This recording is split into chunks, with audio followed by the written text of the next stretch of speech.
Bonsoir à tous et bienvenue dans ce nouveau point de l'actualité. Double cérémonie de célébration ce lundi de la journée mondiale des réfugiés et d'invocation de la clause de cessation du statut de réfugié pour les réfugiés ivoiriens. Le haut commissaire des Nations Unies, Filippo Grandi, a rendu un vibrant hommage au président Alassane Ouattara pour sa vision et le rétablissement de la paix dans notre pays. 26 850 candidats sont en lice pour l'obtention du certificat d'aptitude professionnelle et du brevet de technicien depuis ce lundi et sur l'ensemble du territoire national. Ils participent aux épreuves écrites. Dans ce journal, vous aurez le constat de nos reporters.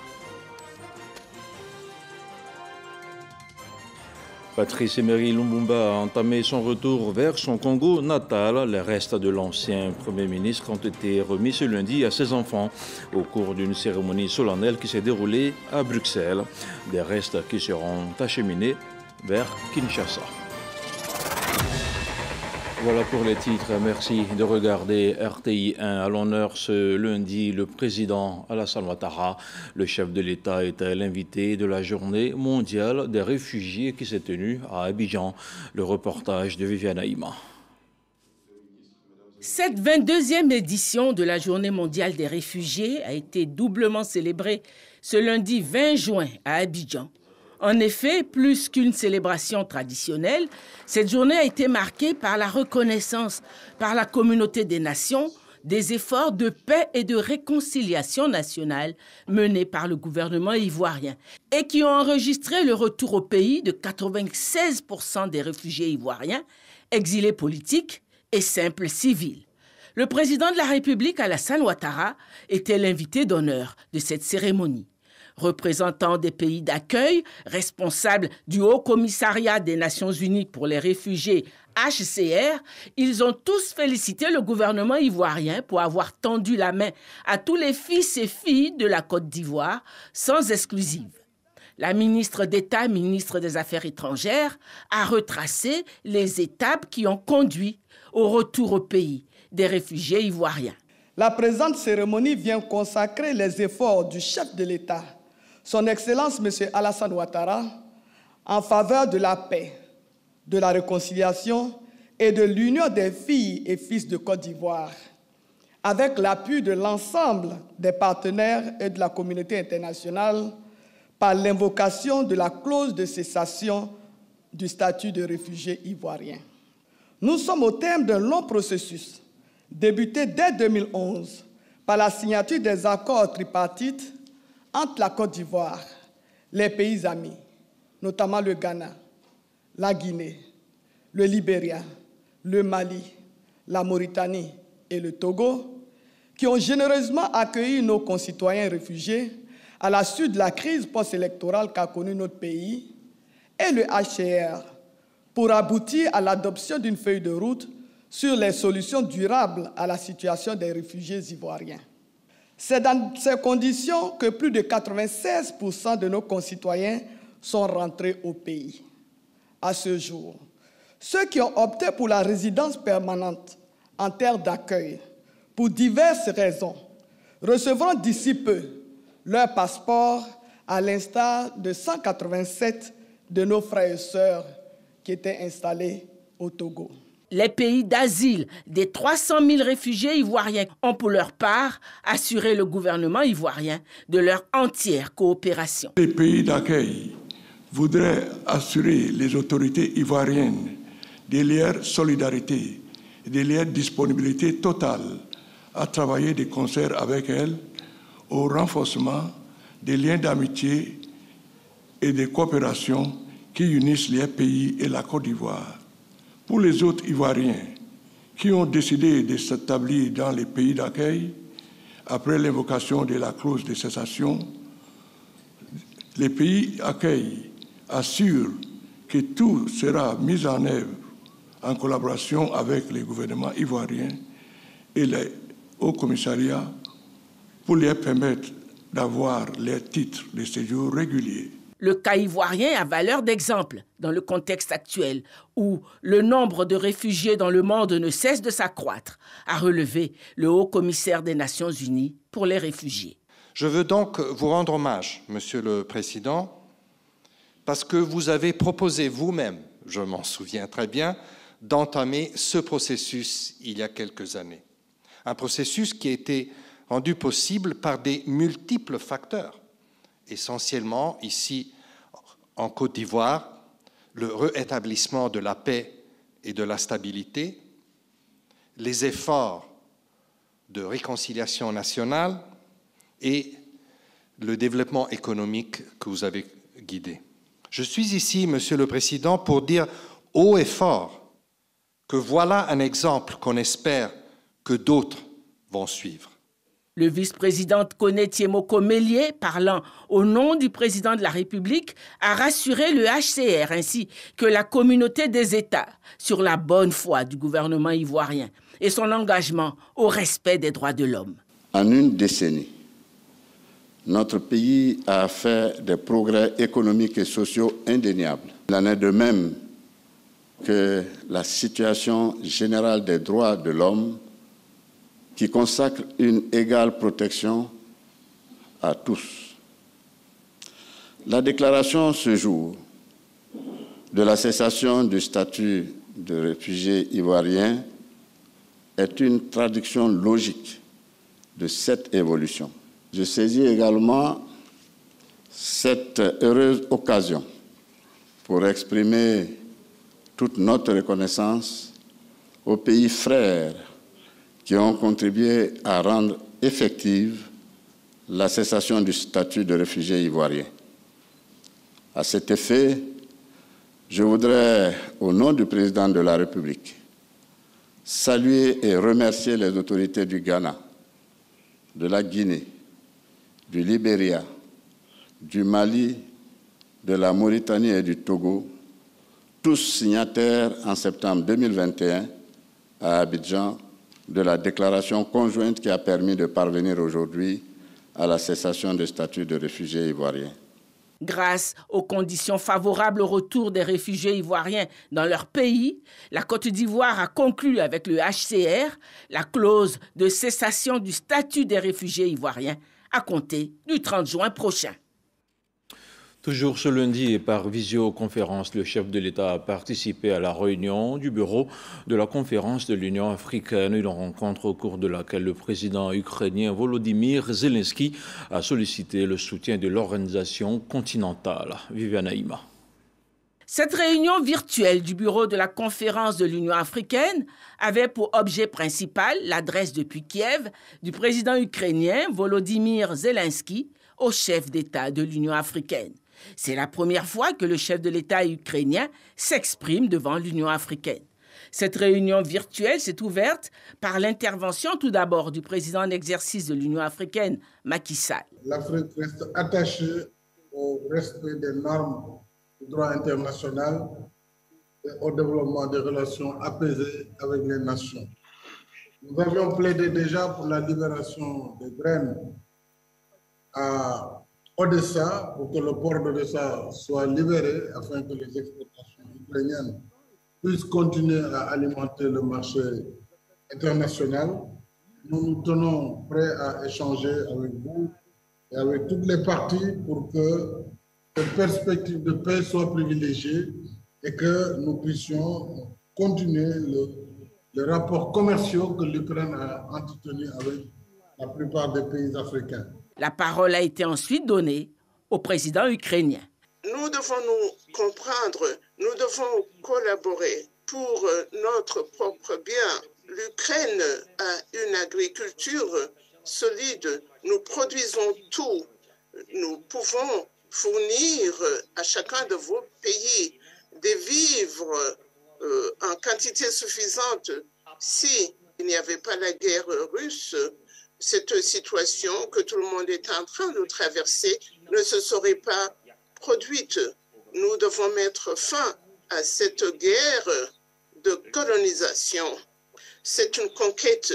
Les gens ont le droit de vivre dans leur pays et aussi améliorer leur niveau de vie. Pour l'Afrique et les Africains, aucune solution pour l'heure. La crise alimentaire va se poursuivre tant que la guerre en Ukraine continue. Il est même à craindre que la crise alimentaire s'intensifie. Et puisqu'on parle de la guerre en Ukraine, la flambée des cours mondiaux continue d'alimenter les conversations. Des conférences sur la problématique se sont tenues à Abidjan la semaine dernière. La rencontre qui a mobilisé d'éminents économistes a permis d'ouvrir des pistes de solutions. Sur le sujet, le ministre du Commerce et de l'Industrie en a profité pour présenter les mesures du gouvernement. Alexis Ouedraogo. À travers l'organisation de ces conférences internationales, l'UICI entend proposer des solutions d'universitaires sur des questions d'ordre social et économique impactant la vie des citoyens. Pour les conférenciers, la flambée des prix est une crise à gérer dans le temps avec des mesures structurelles permettant de garantir à tous une souveraineté alimentaire et d'attirer les investisseurs à investir davantage dans l'agriculture. Il faut faire face à un phénomène conjoncturel très aigu par des mesures spécifiques, mais en même temps, il faut le resituer dans une perspective de long terme qui implique une modernisation de l'activité agricole, une augmentation de l'offre, une réduction des coûts de transport, et ceci est essentiel. L'occasion pour le ministre Souleymane Diarra de présenter les mesures arrêtées par le gouvernement. Il y a des mesures immédiates, des mesures à court terme et des mesures à moyen et long terme. Et ce qu'il faut noter, c'est que pour résoudre durablement, cette problématique, on est amené à jouer sur plusieurs facteurs. C'est vrai, renforcer la surveillance du marché, procéder comme on le fait ici par moment à des plafonnements ou à des blocages des prix, mais c'est d'apporter des solutions structurelles sur le long terme en essayant d'impacter durablement l'offre telle que souhaitée par le président Alassane Ouattara afin qu'on puisse avoir une souveraineté alimentaire, notamment pour les produits alimentaires, les produits de grande consommation. La conférence, il faut le noter, a enregistré la participation d'éminents économistes. Une réunion du comité de haut niveau sur la sécurité alimentaire et nutritionnelle au sein de la sous-région s'est tenue récemment à Niamey au Niger, une initiative de l'UEMOA à laquelle a pris part le président Mohamed Bazoum qui dirige le comité de haut niveau. C'est le ministre des Ressources animales et halieutiques qui représentait la Côte d'Ivoire dans la capitale nigérienne. Les grandes écoles et universités privées de Côte d'Ivoire seront évaluées à compter de ce 20 juin. C'est le professeur Adama Diawara qui l'a annoncé ce lundi. L'opération devrait permettre aux parents d'élèves d'inscrire leurs enfants dans les établissements reconnus par l'État. En sus, les nouveaux bacheliers, eux, pourront bénéficier d'une orientation de qualité. Sephora Zegui. 50% des étudiants en Côte d'Ivoire se trouvent dans le privé, mais force est de constater ces dernières années une floraison d'écoles privées d'enseignement supérieur qui ne répondent pas aux normes requises. Une mesure s'impose alors, l'évaluation de ces établissements. C'est assez clair, le ministre a posé les bases. Ce n'est pas aujourd'hui qu'il nous a donné les 5 éléments d'évaluation. Ça fait bientôt, depuis son arrivée, il nous a dit qu'il y avait 5 critères et il a développé ces critères-là aujourd'hui. Et je pense que c'est à nous maintenant de nous adapter à ce qui doit être fait et de nous mettre au travail pour que nos établissements soient à un niveau très élevé. Les établissements d'enseignement supérieur privé ont un dispositif incontournable selon Adama Diawara. Le dispositif d'enseignement privé est assez important dans notre sous-secteur enseignement supérieur et recherche scientifique. Et 92% des structures d'enseignement supérieur sont privées. Parce que je l'ai dit, vous avez 519 universités et grandes écoles privées, là où vous avez 43 universités et grandes écoles publiques. Donc évidemment, l'enseignement, le privé occupe une place de choix dans notre dispositif d'enseignement supérieur. Pour espérer recevoir désormais des affectés de l'État, voici les conditions. Ces établissements seront évalués sur 5 segments, à savoir la qualité des infrastructures, la qualité des équipements, la gouvernance, la gestion pédagogique et le rendement. Quand je parle de rendement, c'est à la fois interne et externe. Donc chaque établissement privé sera noté sur chacun de ces 5 segments et à partir de ces notes-là, on va sortir une moyenne pondérée à partir de laquelle les établissements seront classés. Quant aux établissements qui n'auront pas la moyenne requise, Adama Diawara se veut intransigeant. Les établissements qui auront une moyenne pondérée inférieure à 10 n'auront pas d'affecté de l'État. N'auront d'affecté de l'État que les établissements qui auront une note pondérée supérieure ou égale à 10. Et le nombre d'affectés de l'État, de bacheliers affectés dans les établissements privés, sera proportionnel à la note obtenue par l'établissement. Donc vous comprenez bien que chaque établissement privé sera obligé de se mettre au diapason. Et sans oublier qu'on a 3 indicateurs qui seront éliminatoires. Si un établissement privé n'a pas d'arrêté de création ou d'arrêté d'ouverture ou de statut juridique, cet établissement est tout simplement éliminé. Désormais, la liste des établissements autorisés sera affichée sur la plateforme du ministère de l'Enseignement supérieur et de la Recherche scientifique, et ce, dans le souci de faciliter l'orientation et l'inscription des bacheliers. 26 000 candidats de l'enseignement technique et de la formation professionnelle à l'épreuve du CAP et du BT. Ils ont affronté ce lundi matin les examens de fin d'année au CBCG de Cocody. Notre reporter Sephora Zegui s'est rendu. On regarde son constat. CBCG de Cocody, c'est le démarrage des examens de fin d'année dans l'enseignement technique et la formation professionnelle. Priscilla est étudiante en comptabilité. Elle débute sa journée avec l'oral d'anglais. How many kinds? We have... Après son passage, c'est une jeune fille confiante que nous retrouvons. Le test que j'ai eu parlait des différentes banques. Dans l'enseignement technique et la formation professionnelle, l'oral est suivi de la pratique. Notre candidate devra revenir le lendemain pour être évaluée en comptabilité, sa matière de base. Salle informatique, ici, ce sont les candidats inscrits dans la filière transit qui sont à la tâche. Chontio exécute avec sérieux une épreuve dans un délai de 30 minutes. Le niveau est vraiment moyen, voilà, parce qu'ils ont du mal à comprendre un peu les tests. Nous laissons les transitaires pour la salle des candidats en technique administrative et bureautique. Chacune, devant son ordinateur, est chargée d'exécuter une tâche. Avant d'appliquer une taille, on sélectionne. Il s'agit ici de saisir un texte à l'ordinateur et puis d'appliquer la mise en forme. Dans ce centre, aucun cas de force majeure signalé. Nous avons 896 candidats qui passent donc à l'oral et les épreuves pratiques. On a 144 en transit-transport, 188 en secrétariat bureautique et 589 en comptabilité. Et nous avons eu tous nos interrogateurs, les procès sont en place. En tout cas, tout le dispositif marche et fonctionne correctement. Repartis dans 8 centres de composition, ces 26 850 candidats sont issus des filières industrielles telles que le génie alimentaire, la maintenance industrielle et les filières tertiaires telles que la comptabilité, l'assistanat de direction, le commerce et le transit. Autre chose à présent avec son champ d'action beaucoup plus large, l'Agence de soutien et de développement des médias est désormais opérationnelle. Elle aura pour mission de soutenir et d'accompagner des médias publics et privés dans leur diversité.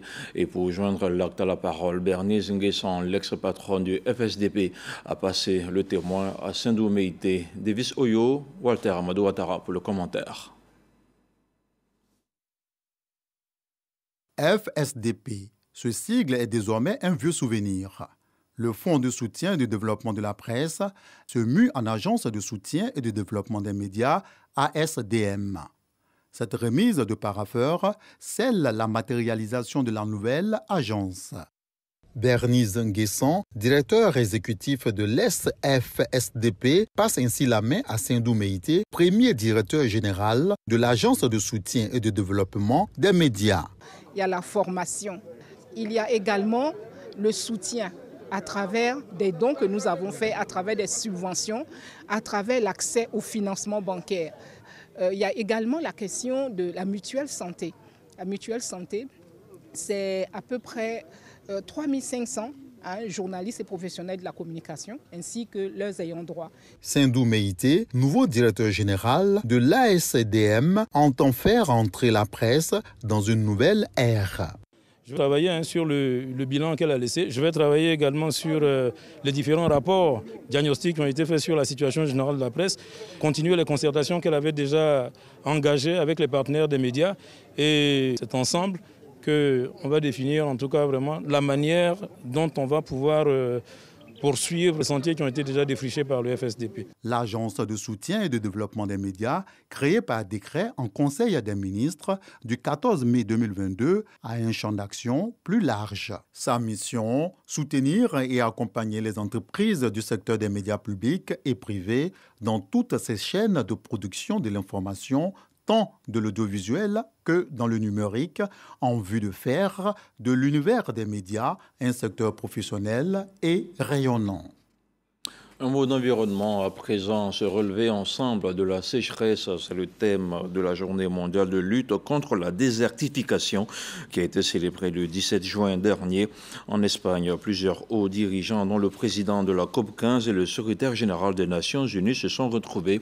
Alain Richard Donroyi, Antonio Guterres et Ibrahim Thio ont décidé de conjuguer leurs efforts pour lutter contre le phénomène des sols arides, un fléau mondial.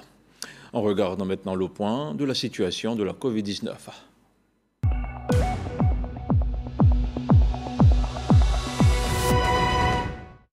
Le ministère de la Santé, de l'Hygiène publique et de la couverture maladie universelle a enregistré ce lundi 20 juin 2022 19 nouveaux cas de Covid-19 sur 774 échantillons prélevés, soit 2,4% de cas positifs, 29 guéris et 0 décès. À la date du 20 juin, la Côte d'Ivoire compte donc 82 743 cas confirmés, dont 81 809 personnes guéries, 802 décès et 132 cas actifs. Le nombre total d'échantillons est d'1 539 450. Le 19 juin, 26 009 doses de vaccins ont été administrées, soit un total de 14 747 092 doses du 1er mars 2021. Au 19 juin 2022, le ministre de la Santé, de l'Hygiène publique et de la couverture maladie universelle invite toutes les personnes de plus de 12 ans à se faire vacciner dans les centres dédiés. Il rappelle que le vaccin contre la Covid-19 est gratuit et volontaire. Santé toujours, le CRESAC récompense les meilleurs établissements sanitaires à l'occasion de la journée mondiale de l'accréditation célébrée tous les 10 juin. Des structures médicales ont été distinguées.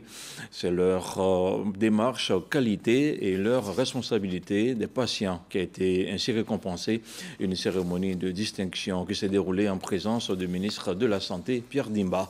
Le compte-rendu de Didier Nguessan. La qualité est une vertu recherchée dans tous les secteurs d'activité, notamment dans la santé, où une négligence ou une erreur médicale peut être fatale. À travers l'accréditation des structures sanitaires, celle-ci se montre crédible. À l'occasion de la 15e journée mondiale de l'accréditation, 2 d'entre elles sont récompensées. En reposant sur des normes, nous avons la certitude de pouvoir mener à bien et correctement ces activités. Raison pour laquelle nous avons tenu à nous inscrire dans ce processus d'abord de certification ou d'accréditation.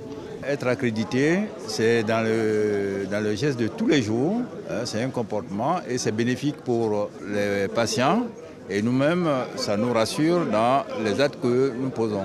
Le Centre régional d'évaluation en éducation, environnement, santé et accréditation en Afrique, CRESAC, est dévoué pour l'excellence dans ces domaines de compétences. L'accréditation qui est donc une procédure par laquelle un organisme indépendant, impartial, vient pour dire que telle structure a les compétences pour exercer donc des services ou des produits. Je voudrais m'engager ce matin avec vous à œuvrer, à mettre en place un cadre légal, mais également à doter donc des moyens conséquents.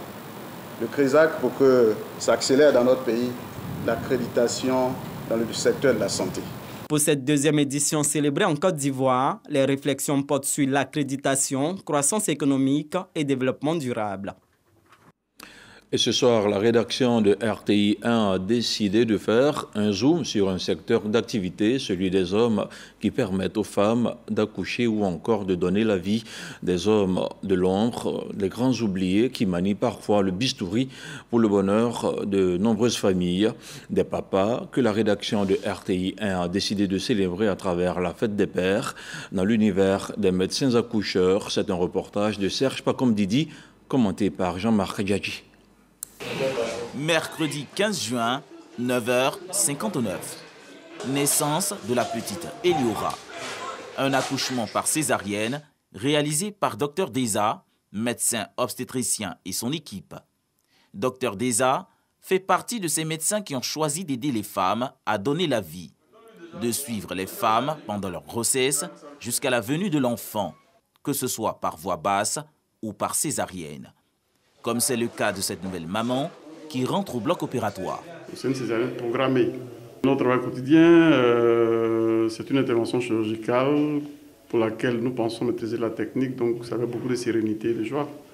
En guise de soutien à son épouse, le père Pogba Zoko décide de l'assister pendant l'accouchement. Aujourd'hui, Dieu nous fait grâce d'avoir un enfant. Il vient soutenir ma femme, mon épouse. Des émotions diverses, la peur, la joie. Et bon, on remet tout entre les mains de Dieu. Eliora est le troisième enfant du couple. Elle est aussi la première fille des Pogba. Un beau cadeau de la fête des pères à Papa Zoko.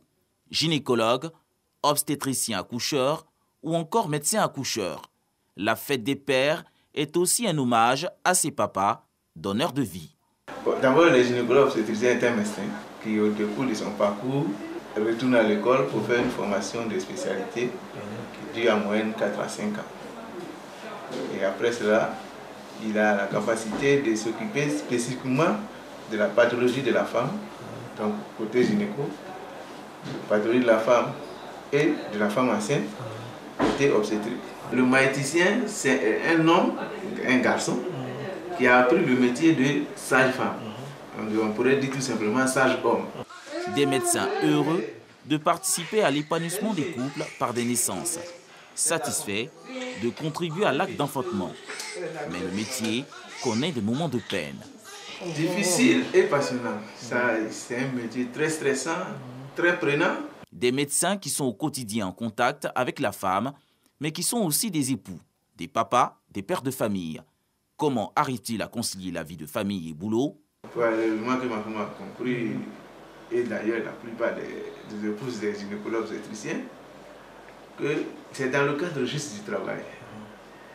Les patients que nous accompagnons sur le chemin de la santé, si on veut parler ainsi, on ne les croise que dans le contexte bien précis, le contexte du travail. C'est des patients que, revus en ville, c'est comme tu ne l'as jamais vu. C'est la fête des pères. À travers des mots, des paroles fortes, des hommages sont rendus à ces pères que d'aucuns appelleraient des papas héros. Ils accueillent bien, ils sont plus attentionnés, ils écoutent plus. Ma femme a été suivie par un médecin, un professeur. Tout s'est bien passé, l'enfant est bienvenu. Bonne fête des pères encore au professeur qui a fait accoucher madame. Les médecins les sont à célébrer, honorer. Donc je voulais leur souhaiter une très bonne fête. Je suis un peu habituée aux médecins hommes. Donc c'est le professionnalisme qui compte. Bonne fête à tous les papas. La maternité est un bonheur partagé pour l'ensemble de la société. Les parturiantes elles-mêmes, leur époux, leur famille et proches, mais aussi les praticiens chargés de faire aboutir la grossesse. Cet hommage d'une femme à un homme, un médecin obstétricien et en définitive, un juste retour des choses. Mon papa, mon héros et vous, n'oubliez surtout pas de prendre soin de vos papas. On parle maintenant de politique avec le RHDP qui remobilise ses militants au cours d'une rencontre qui s'est déroulée ce lundi. La réorganisation du parti a été abordée. Il a surtout été question de l'élection des secrétaires départementaux. On en parle avec Éric Goré. Une salle du palais des congrès de l'hôtel Sofitel d'Abidjan, noire de monde. Le RHDP représenté par ses structures phares, avec à leur tête Gilbert Kafana Koné, président du directoire de ce parti. Objectif, affiner les nouvelles stratégies en se projetant dans l'avenir. Je tiens ici à féliciter toutes les équipes, les membres du directoire, le secrétariat exécutif, les secrétaires nationaux, avec une mention spéciale pour le secrétariat national chargé de l'organisation, de l'implantation et des adhésions. 175 missions envoyées sur le terrain ont permis d'avoir des résultats concrets. Ainsi, les délégués politiques auront en charge les départements administratifs. Quant aux secrétaires départementaux, ils vont s'occuper des départements politiques. Les délégués politiques sont nommés, tandis que les secrétaires départementaux sont élus. L'élection est donc ouverte. Cette élection qui aura donc lieu dans les prochaines semaines a pour objet de consacrer les secrétaires départementaux, chevilles ouvrières du parti, comme des élus dont la légitimité ne souffre d'aucune contestation. C'est donc pour expliquer au cadre, à l'encadrement, à tous ceux qui pourraient être intéressés pour participer à ces élections, que cette réunion a été convoquée pour donner les conditions d'organisation de ces élections, les conditions d'éligibilité et surtout les modalités des élections. Du 22 au 28 juin, les candidats pourront déposer leurs différents dossiers avec une caution de 500 000 francs non remboursables. Dans l'actualité hors de chez nous, une dent, voilà tout ce qu'il reste de la dépouille de Patrice Lumumba, le premier dirigeant de l'ex-Congo belge devenu indépendant en 1960.